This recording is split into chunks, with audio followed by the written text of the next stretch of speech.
Good morning students.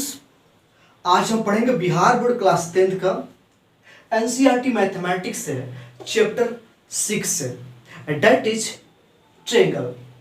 इसको हिंदी में हम त्रिभुज कहते हैं। ये 10th क्लास का हिंदी मीडियम का ये चैप्टर 6 है, इसको हम त्रिभुज कहते हैं। ठीक है, वैसे हम 9th क्लास से ही त्रिभुज पढ़ते आ रहे हैं। हमने 9th क्लास में पढ़ा था त्रिभुज किसे कहते हैं, त्रिभुज के प्रकार, त्रिभुज के गुण, ये सब 9th में हम लोग पढ़ चुके हैं। अब फिर पढ़ना है हमें 10th क्लास में। स्टूडेंट्स मैं बता दूं कि ये चैप्टर बहुत इंपॉर्टेंट है। ये 10th क्लास का ज्यामिति है। ठीक है, 9th में जो हम लोग ज्यामिति पढ़े थे, त्रिभुज, बहुत सारा चीज, चतुर्भुज, वैसे ही ये 10th क्लास में भी यह एक ज्यामिति का पार्ट है। और ये जो है इस चैप्टर से, ज्यामिति से हमारे बोर्ड एग्जाम में 20 अंक का प्रश्न पूछा जाता है। 20 मार्क्स का क्वेश्चन जो है इस चैप्टर से लिया जाता है। तो अगर ये चैप्टर आपको अच्छी तरह से क्लियर कर लेते हैं, हो जाता है, तो फिर आपका 20 अंक जो है आ जाएंगे। तो चलिए स्टूडेंट्स हम स्टार्ट करते हैं। यहाँ से 9th में एक टॉपिक हम लोगों ने पढ़ा था, उस टॉपिक का नाम था सर्वांग सम। देखिएगा स्टूडेंट्स, ध्यान दीजिएगा, सर्वांग सम। ठीक है, ये टॉपिक हम लोगों ने 9th क्लास में पढ़ा था, जिसको इंग्लिश में अगर कहें तो कॉन्ग्रुएंस कहते हैं। ठीक है, कॉन्ग्रुएंस। ये कॉन्ग्रुएंस का मतलब, सर्वांग सम का मतलब पहले हम समझ लेते हैं। ये 9th में पढ़ चुके हैं, आप शायद आपको पता भी होगा। ठीक है, आप जानते भी हो, फिर भी थोड़ा सा हम बेसिक से लेकर के चलते हैं ताकि समझ में आ जाए आखिर 9th में हम क्या पढ़े थे और 10th में हमें क्या पढ़ना है। तो देखिए स्टूडेंट्स, यहाँ पे सर्वांग सम जो है ये 3 शब्दों से मिल करके बना हुआ है। देखिएगा, ध्यान दीजिएगा, सर्वांग सम यानी कि सर्व, पहला शब्द इसमें लगा हुआ है सर्व, और दूसरा है अंग, और तीसरा है सम यानी कि बराबर, समान, समान, सम यानी कि जिसमें सभी अंग समान हो, सभी अंग समान हो, उसको हम कहते हैं यह सर्वांग सम है। सभी अंगों से समान है यानी कि मतलब ये सर्वांग सम है। मतलब क्या मैं कहना चाहता हूँ समझिएगा, यानी अगर हमको 2 आकृति दिया गया, कोई भी 2 आकृति दिया गया हो, जैसे देखिए यहाँ पे एक आकृति में ले रहा हूँ, यहाँ पे एक आकृति ले लिया है, ये इसका नाम है त्रिभुज ले लिया, इसका नाम ABC रख दिया, और एक यहाँ पर भी आकृति ले लिया त्रिभुज ही, और इसका नाम है PQR ले लिया। ठीक है, अब देखिए अगर ये दोनों आकृति का सभी अंग एक दूसरे से समान होंगे तो हम कहेंगे कि दोनों आकृति सर्वांग सम है। ठीक है, मतलब क्या, यानी कि जितना ये कोण A है ना, उतना ही कोण P होना चाहिए, यानी कि कोण A बराबर कोण P होना चाहिए। कोण B जितना होगा उतना ही कोण Q होना चाहिए, जितना कोण C होगा उतना ही कोण R होना चाहिए, यानी कि ये इसके बराबर होना चाहिए, ये वाला इसके बराबर होना चाहिए, और ये वाला इसके बराबर होना चाहिए। ये तो बात हो गई कोण की। अब एक बात और, इसमें भुजा भी, सभी अंग की बात हो रही है, सभी अंग बराबर होना चाहिए, यानी कि जितना AB दिया रहेगा ना, जितना सेंटीमीटर AB भुजा होगा उतना ही PQ होना चाहिए, PQ होना चाहिए, जितना BC होगा उतना ही QR होना चाहिए, और जितना AC होगा उतना ही PR होना चाहिए।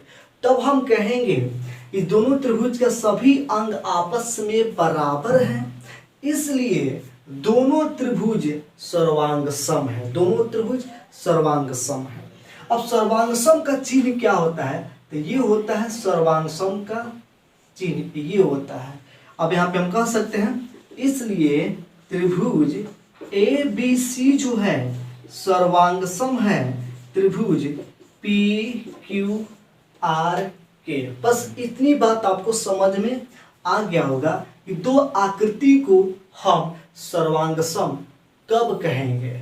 जब दोनों आकृति के सभी अंग एक दूसरे के बराबर हो, तब दोनों आकृति को हम सर्वांग सम कहेंगे। ठीक है, अब यहाँ पे देखिएगा, समझने की कोशिश कीजिएगा। अब सभी अंग बराबर, यानी कि देखिए संगत, सभी ये संगत अंग बराबर होने चाहिए। देखिए ये इसका संगत ये है, अब इस कोण का संगत कोण B है, C कोण का संगत कोण R है, AB का संगत भुजा PQ है, और BC का संगत भुजा में संगत लेना है।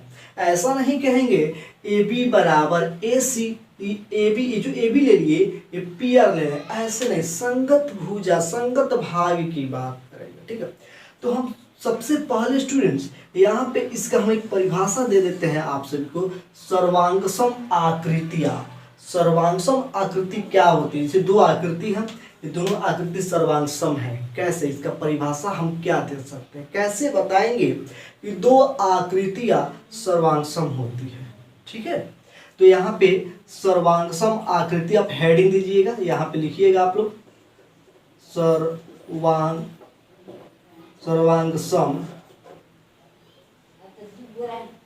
सर्वांगसम आकृतियाँ। ये आप पहले ये यहाँ पे हेडिंग दे देंगे। ठीक है, अब इसका परिभाषा लिख लेते हैं। दो आकृतियाँ सर्वांगसम कहलाती हैं यदि, यहाँ पे इसका परिभाषा लिखते हैं, दो आकृतियाँ सर्वांगसम कहलाती है, सर्वांगसम कहलाती है यदि इनके संगत भाग, यदि इनके संगत भाग कहिए या अंग कहिए, संगत अंग या भाग, जो भी दोनों सही है, भाग या अंग एक दूसरे के बराबर हो, एक दूसरे के बराबर हो, बस इतना ही आपको कहना है। इनकी दो आकृति सर्वांगसम कहलाती है कब? यदि इनके संगत भाग या अंग एक दूसरे के बराबर होना चाहिए, प्रत्येक। ठीक है, इसके संगत भाग या अंग एक दूसरे के बराबर होना चाहिए। यानी कि हम ये कह सकते हैं सर्वांगसम आकृति हम उसको कह सकते हैं जिसका शेप और साइज दोनों बराबर होना चाहिए। शेप और साइज दोनों आपस में बराबर होना चाहिए। शेप का मतलब क्या हुआ? जैसे कि ये एक त्रिभुज है, तो ये भी एक त्रिभुज होना चाहिए। ये दोनों का शेप सेम हो गया, ये भी त्रिभुज है, ये भी त्रिभुज है। और साइज का मतलब क्या हुआ कि जितना बड़ा ये त्रिभुज है उतना ही बड़ा ये भी होना चाहिए, तब हम कहेंगे ये दोनों जो फिगर है सर्वांगसम है, सर्वांगसम का चिन्ह है। ठीक, जैसे मान लीजिए एक और मैं एग्जांपल लेता हूँ। यहाँ पे एक मैं वृत्त ले रहा हूँ, ये एक वृत्त हो गया जिसका त्रिज्या मान लीजिए 5 सेंटीमीटर है। ठीक है, 5 सेंटीमीटर है इसका त्रिज्या। एक और वृत्त ले लिया और इसका भी त्रिज्या 5 सेंटीमीटर है। तो दोनों जो आकृति है, ये दोनों आकृति सर्वांगसम है। यानी कि ये भी वृत्त और ये भी वृत्त, दोनों वृत्त है, यानी कि शेप दोनों का बराबर हो गया, दोनों एक ही शेप का है। और साइज का मतलब क्या हुआ? इसका भी त्रिज्या 5 सेंटीमीटर और इसका भी त्रिज्या 5 सेंटीमीटर, यानी कि दोनों का साइज भी बराबर है। तो सर्वांगसम का मतलब अगर हम ऐसे समझे, आसान भाषा में समझे, तो हम ये कह सकते हैं कि वे आकृति सर्वांगसम होती है जिसका शेप और साइज दोनों एक दूसरे के बराबर हो, समान हो। सिंपल सी बात।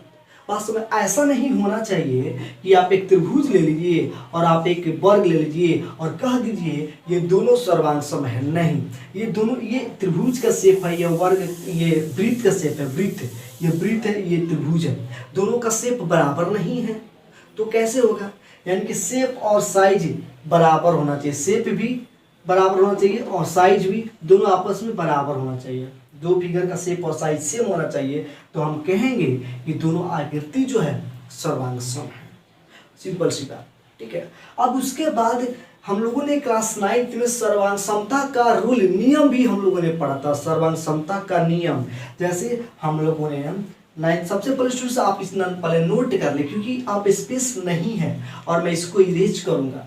तो सबसे पहले स्टूडेंट्स ये हेडिंग दे दें और इसका अर्थ लिख लें, उसके बाद ये लिखें, उसके बाद ये सब लिख लें आप। ओके, इतना आप पहले लिख लें। उसके बाद हम चलते हैं, इसको इरेज करते हैं, वीडियो को रोके और रोक करके पहले इतना आप नोट कर लें। तो चलिए अब हम देखते हैं, इसका 9th क्लास में हम लोगों ने कुछ सर्वांग समता का नियम भी पढ़ा था। वो क्या नियम था, तो चलिए देखते हैं वो नियम क्या था।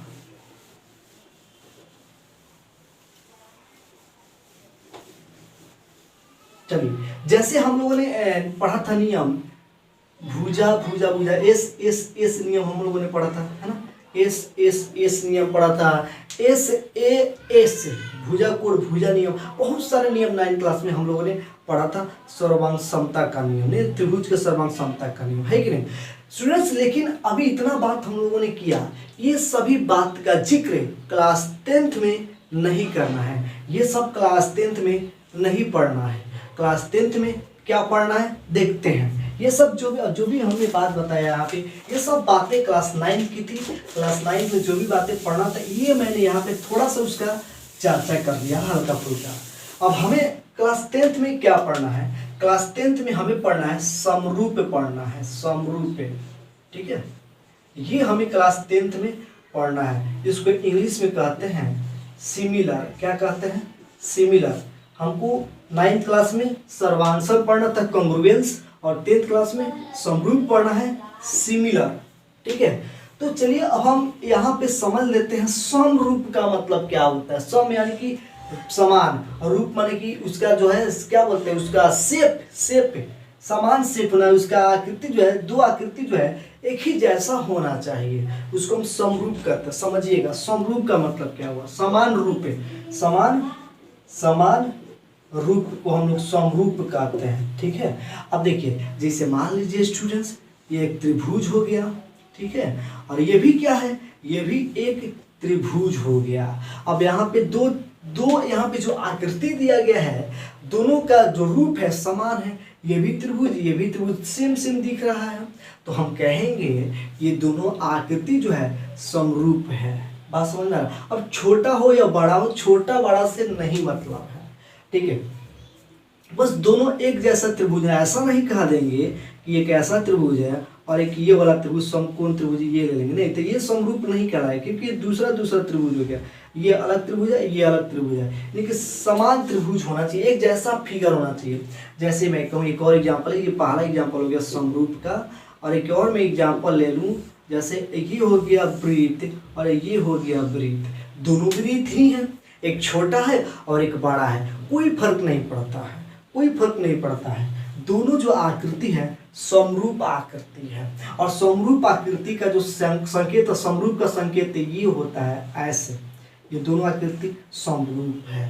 बात आपको समझ में आ रही होगी स्टूडेंट्स, ठीक है। जैसे मान लीजिए मैं यहाँ पे तीसरा एग्जाम्पल ले रहा हूँ, यहाँ पे अगर मान लीजिए हम यहाँ पे एक वर्ग बना दिया, क्या बना दिया, वर्ग, और एक और बड़ा सा वर्ग बना दिया, यहाँ पे एक और वर्ग बना दिया, तो दोनों वर्ग जो है ये समरूप कहलाएंगे। दोनों वर्ग जो है आकृति तो से में भी वर्ग है, ये भी वर्ग है, तो दोनों ये समरूप है। बस समरूप में आपको क्या देखना है, ओनली शेप देखना है, साइज से मतलब नहीं है, ओनली शेप देखना है। अगर दोनों आकृति का सेम शेप है, एक ही जैसा का आकृति है दोनों, तो हम कहेंगे कि दोनों आकृति जो है समरूप है, समान रूप है उसका समरूप। इसमें साइज से मतलब नहीं है, इसमें छोटा हो या बड़ा हो इससे मतलब नहीं है, बस दोनों एक जैसा होना चाहिए। बात समझ में आ रहा होगा स्टूडेंट्स। समरूप का मतलब होता है कि दोनों आकृति समान हो। बात समझ में आ रही, हाँ। तो चलिए इसका भी हम परिभाषा देख लेते हैं, समरूप का मतलब क्या हो। अब इसको देख लीजिएगा, इसको थोड़ा आप माइंड में सेटअप कर लीजिएगा। इसका शेप जो है सेम होना चाहिए, साइज से कोई लेना देना नहीं है, साइज कैसा भी हो, बड़ा भी छोटा भी, कुछ कोई मतलब नहीं है उससे। तो अब हम यहाँ पे समरूप का परिभाषा समझ लेते हैं। दो आकृति को हम समरूप कब कहेंगे, ठीक है। तो चलिए हम यहाँ पे लिखते हैं समरूप आकृति, ठीक है। मैं यहाँ पे लिखूंगा इसका डेफिनेशन, तो आप पहले इस फिगर को नोट कर लें, इसका हेडिंग देकर के इस फिगर को नोट कर लें, फिर हम देखते हैं समरूप आकृति। देखिए स्टूडेंट, समरूप आकृति का डेफिनेशन, दो आकृतियां वैसा ही हैं, इसमें भी वही लिखेंगे, दो आकृति समरूप कहलाता है यदि इसमें दो कंडीशन होती है। ठीक है, यहाँ पे देखिएगा समरूप, हेडिंग दे देंगे पहले हम समरूप आकृति, हेडिंग देते हैं समरूप आकृति, जिसको इंग्लिश में अगर कहना चाहें तो लिखेंगे सिमिलर फिगर, आकृति लिखेंगे फिगर। ठीक है, अब यहाँ पे देखिए इसका परिभाषा क्या हो जाएगा, दो आकृति समरूप कहलाता है यदि, यहाँ पे लिखते हैं दो आकृति समरूप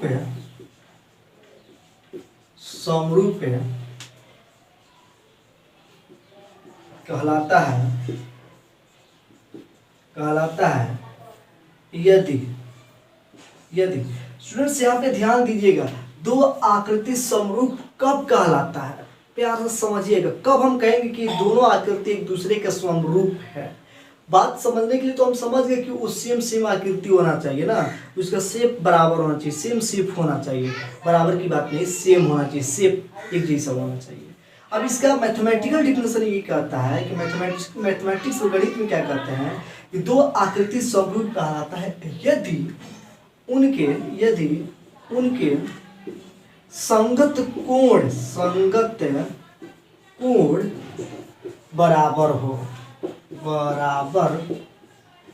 संगत कोण अगर बराबर हो। ठीक है, पहला केस ये हो गया, तो उसका संगत कोण बराबर होना चाहिए, और दूसरा है उनके संगत भुजाओं का अनुपात बराबर हो, और दूसरा है उनके संगत भुजाओं के अनुपात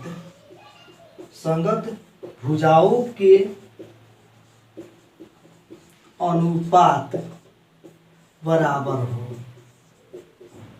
बस ये दोनों केस होना चाहिए, दोनों कंडीशन होना चाहिए, तब जाकर के दो आकृति समरूप कहलाएंगे। अच्छा, इस दोनों का मतलब क्या होता है अभी हम समझ रहे हैं, समझाते हैं आपको। ठीक है, सबसे पहले आपके इतना तो आप नोट कर ले, पहले इसका डेफिनेशन आप इतना नोट कर ले, फिर इस दोनों का अर्थ हम फिगर बना करके आपको समझाते हैं। चलिए यहाँ पे कह रहे हैं कि संगत कोण बराबर होना चाहिए। जैसे कि देखिए स्टूडेंट्स, यहाँ पे मैं दो फिगर बना रहा हूँ और दोनों को देख रहे हैं समरूप है कि नहीं। जैसे मान लीजिए यहाँ पे एक मैं फिगर बना दिया, ये वाला जिसका नाम है ABC, एक त्रिभुज है। अब ये देखिए, मान लीजिए ये है 2 सेंटीमीटर, ये 3 सेंटीमीटर और ये 4 सेंटीमीटर, सपोज करने की बात है, मान लिया हमने। और यहाँ पर भी हम क्या कर रहे हैं, एक और त्रिभुज बनाते हैं, एक और त्रिभुज हमने बनाई, ये बड़ा सा त्रिभुज बना दिया इसी, और ये हो गया 4 सेंटीमीटर, ये हो जाएगा 6 सेंटीमीटर और ये 8 सेंटीमीटर। ठीक है, अब ये जो कोण है ये 30 डिग्री 60 कर देते, चलिए 60 डिग्री ये हो जाएगा, और ये हम कर देते हैं इसको 50 कर देते हैं।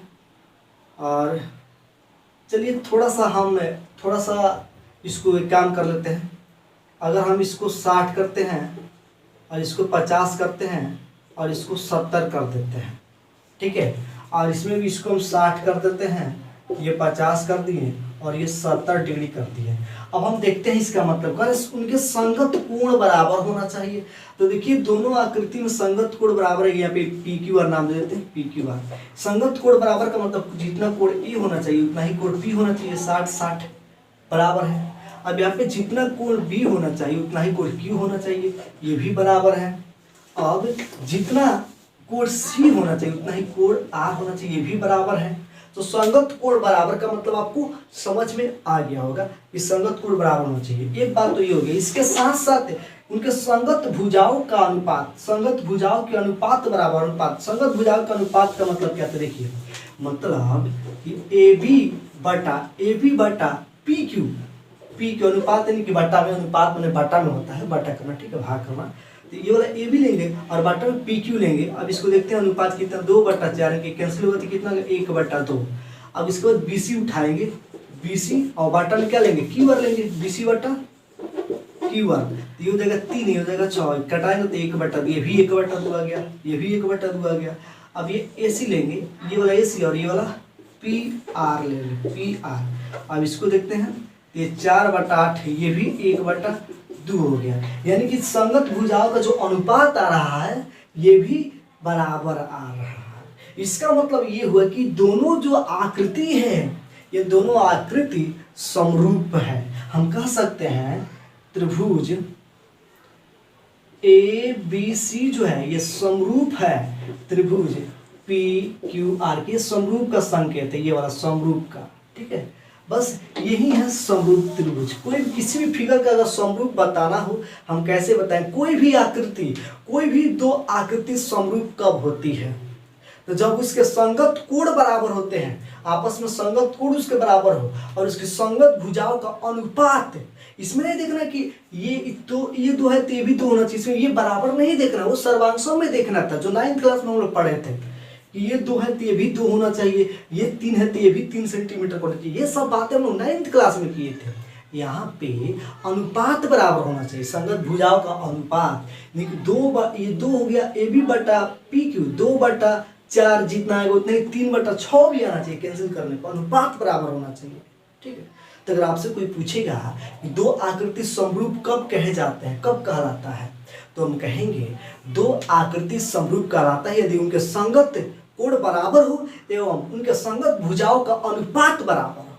सिंपल सी बात है, ठीक है। अब इस टॉपिक पे, अब जितना हम लोगों ने अभी टॉपिक पढ़ा, इस पे एक्सरसाइज 6.1 पहले हम कर लेते हैं, फिर नेक्स्ट टॉपिक के लिए नेक्स्ट कंसेप्ट हम पढ़ते हैं नेक्स्ट एक्सरसाइज के लिए।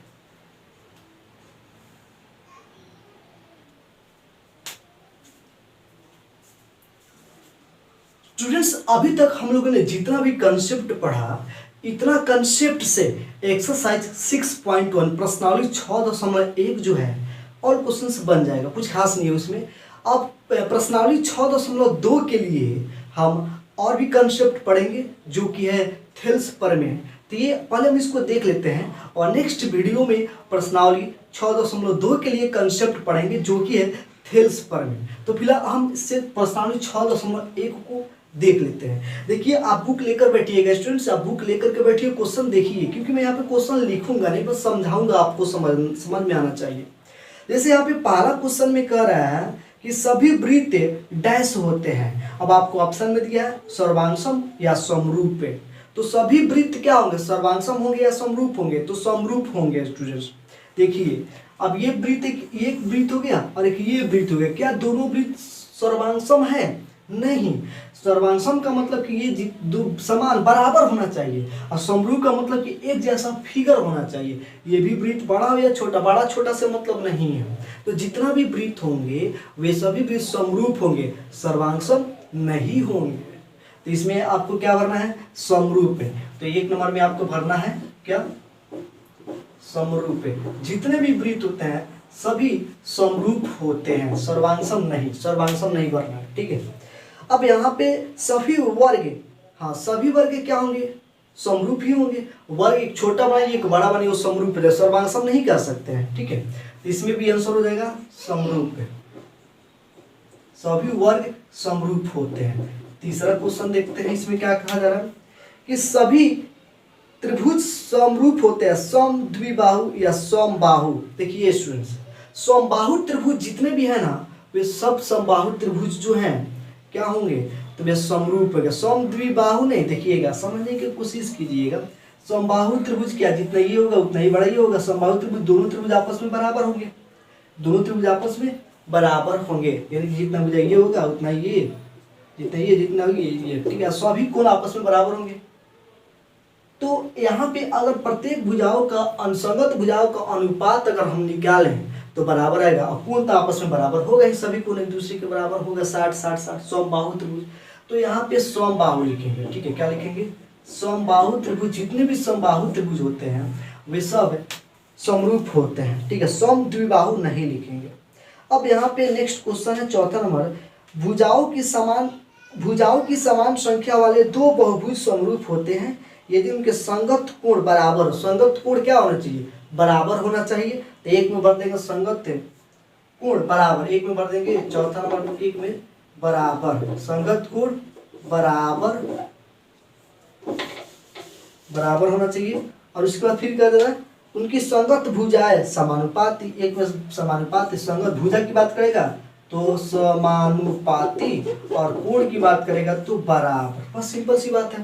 चलिए अब यहाँ पे क्वेश्चन नंबर ये जो 2 है, 2 नंबर प्रश्न है, इसमें कह रहा है कि आपको निम्नलिखित युग्मों के 2 भिन्न भिन्न उदाहरण, 2 एग्जाम्पल देना है।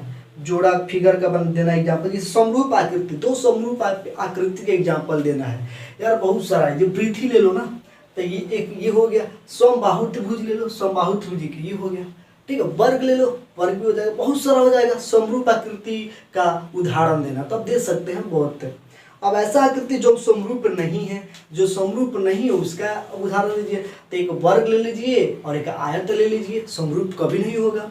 एक वृत्त ले लीजिए, एक त्रिभुज ले लीजिए, समरूप कभी नहीं होगा। आसान है, स्टूडेंट्स आप समझ गए होंगे, ठीक है। अब क्वेश्चन नंबर, ये तो बहुत आसान, आप इसको खुद से कीजिए। 3 नंबर क्वेश्चन। अब हम चलते हैं 6.2 के कंसेप्ट के देखते हैं, यानी एक्सरसाइज 6.2 पे जो कंसेप्ट अप्लाई होना है उसको देखते हैं। Thank you.